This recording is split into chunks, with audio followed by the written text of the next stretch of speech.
उत्तर प्रदेश जैसा बड़ा राज्य जहां नेहरू गांधी परिवार की 4-4 पीढ़ियों के लिए वोट मिलता था, सीटें जीतते थे, आज वहां पर उनकी सुनवाई नहीं, कोई पूछने नहीं आता है।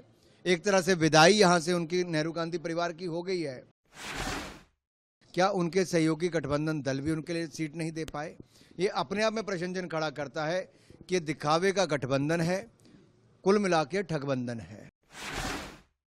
देखिए, धार्मिक स्थलों का विरोध करना ये कांग्रेस की आदत पड़ गई है और कांग्रेस के गठबंधन के जो सहयोगी हैं उनकी भी।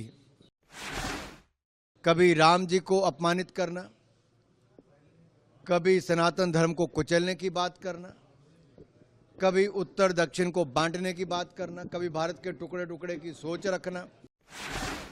पाकिस्तान जिंदाबाद के नारे लगते हैं जब कांग्रेस का राज्यसभा का सांसद कर्नाटक से जीता है, लेकिन श्रीमान राहुल गांधी और मल्लिकार्जुन खड़गे जी कुछ नहीं कहते। हालत राहुल जी की हो गई है कि गाड़ी के आगे कोई नहीं, पीछे कोई नहीं।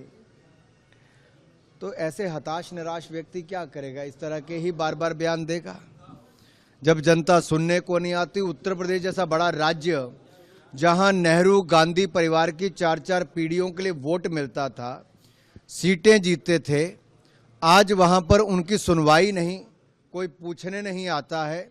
एक तरह से विदाई यहां से उनकी नेहरू गांधी परिवार की हो गई है। तो हताश और निराश तो वो दिखेंगे।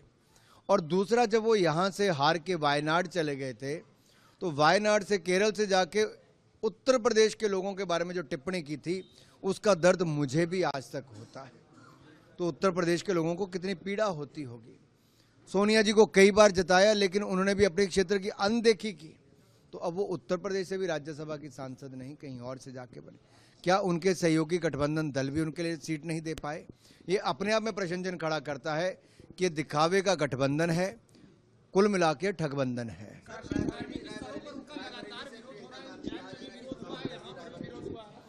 देखिए, धार्मिक स्थलों का विरोध करना ये कांग्रेस की आदत पड़ गई है और कांग्रेस के गठबंधन के जो सहयोगी हैं उनकी भी।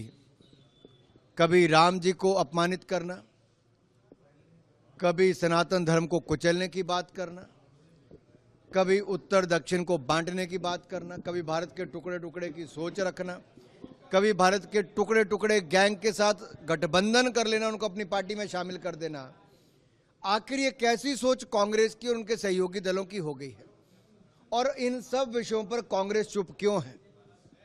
पाकिस्तान जिंदाबाद के नारे लगते हैं जब कांग्रेस का राज्यसभा का सांसद कर्नाटक से जीता है, लेकिन श्रीमान राहुल गांधी और मल्लिकार्जुन खड़गे जी कुछ नहीं कहते। पर्दा डालने का काम करते हैं, छिपाने का काम करते हैं। फॉरेंसिक रिपोर्ट आती है तो उनकी पोल खुल जाती है। आखिरकार ये क्या सोच के चले हैं?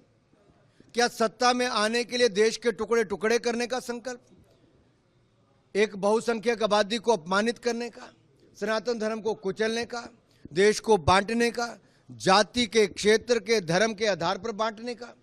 ये कैसी कांग्रेस और कैसा गठबंधन है? ये अपने आप में एक बहुत बड़ा प्रश्न चिन्ह खड़ा करता है कि कांग्रेस और कितना गिरेगी। इनकी सीटें तो गिर रही हैं, लेकिन साथ ही साथ इनका अपना स्तर भी गिर रहा है। ये कभी इतनी सीटें नहीं जीत पा रहे कि इनका नेता प्रतिपक्ष भी बन पाए। और जितने गंदे और भद्दे बयान अब दे रहे हैं, अब जनता भी तय कर लेगी कि सुपड़ा साफ कांग्रेस का होगा।